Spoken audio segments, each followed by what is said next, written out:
কবুতর যখন একটা ডিম পারবে তখন আমাদের উচিত হচ্ছে কবুতরের ডিমটাকে সরিয়ে নেওয়া, এবং যদি কারো কাছে প্লাস্টিকের ডিম থাকে তো ডিমটা দেওয়া। এই যে ডিম একটা দিচ্ছে মাত্র আজকেই, ও হচ্ছে নতুন প্রথমবার ডিম দিছে আমার এখানে। আর আমার এখানে একটা প্লাস্টিকের ডিম রাখছি আমি, যেন একটা ডিম পারলে, এই যে দেখেন একদম প্লাস্টিকের।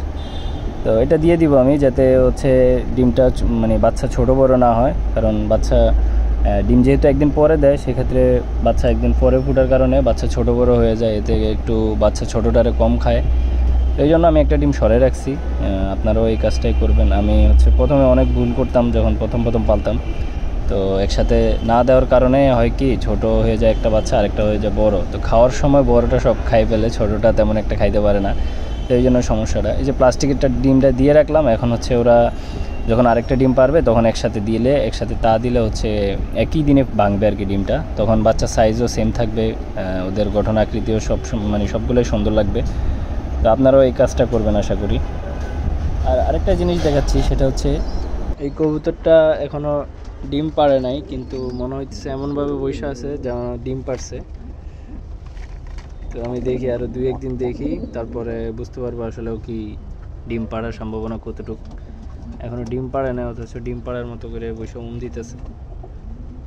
এখন বাজতেছে রাত 1:12। আমি রাতে ছাদে কবুতরের সাথে, এই যে দেখেন মাশাআল্লাহ কি সুন্দর লাগতেছে। আসলে এই দৃশ্যটা অসাধারণ লাগে।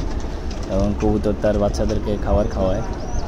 যারা কবুতর পালে, এমনকি যারা কবুতর পালতে পারতেছে না অনেক সমস্যার কারণে, ব্যস্ততার কারণে, যারা পালছে আগে, তাদের কাছে ওই জিনিসটা আসলে অসাধারণ।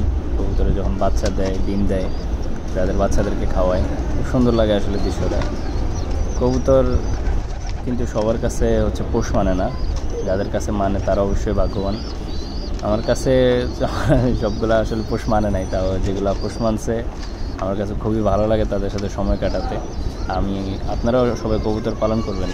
আর এছাড়া এটা হচ্ছে আমার এই কবুতরটারই বাচ্চা, ও এখন বড় হয়ে গেছে, নিজে হালকা খাইতে পারে, এত বেশিও না। তো ওর বাপের থেকে খাওয়ার জন্য চাইতেছে, কিন্তু খাওয়াইতেছে না বেচারারে, যেহেতু বড় হয়ে। যখন আমার লফটে আসি সময় কোন দিক দিয়ে চলে যায়। এই যে দেখেন আরেকটা কবুতর হচ্ছে এই 2 খোপের চিপায় যায় ডিম দিছে, এবং আলহামদুলিল্লাহ দিলে 2টা বাচ্চাও ফুটছে, তাদের খুবই সুন্দর লাগতেছে।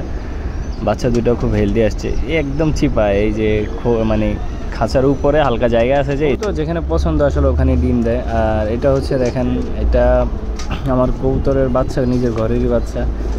তো এটা প্রতিবন্ধী টাইপের আর কি, এটা পায়ে একটু সমস্যা, একদমই উঠতে পারে না।